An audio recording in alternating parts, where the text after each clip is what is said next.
Now, let me get back to Chris Bowen. The more this bloke talks, the more worried we have to be about the future of our energy grid. Listen to him talking about the summer ahead.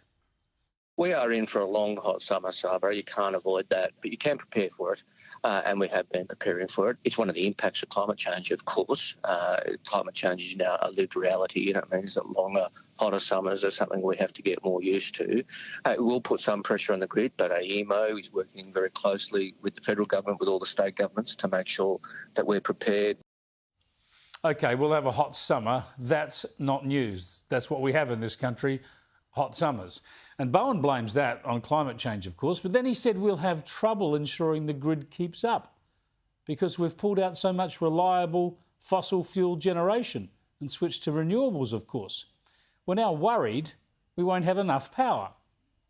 I don't think we can just put all the pressure on renewables for stability and reliability. We have 3.4 gigawatts more going into this summer than we had last summer of generation. That's a good thing. Yes, we need more storage. Sounds all a bit hit and miss, doesn't it? We've got to keep our fingers crossed. Certainly the Energy Minister does.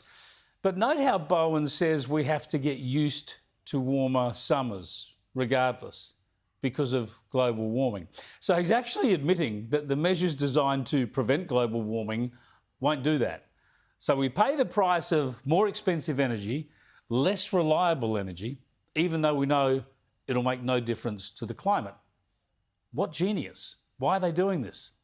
So we'll still get the heat waves, we just won't have the electricity to run the air conditioners, or some people won't be able to afford to switch their air conditioners on. So again, why are we doing this? I'm tempted to say that the answer is blowing in the wind. See, it's just global warming virtue signalling. It's national energy self-harm, while China and other nations ensure that global greenhouse gas emissions continue to rise. So it doesn't do anything to help the planet. But hey, it makes Chris Bowen feel smug.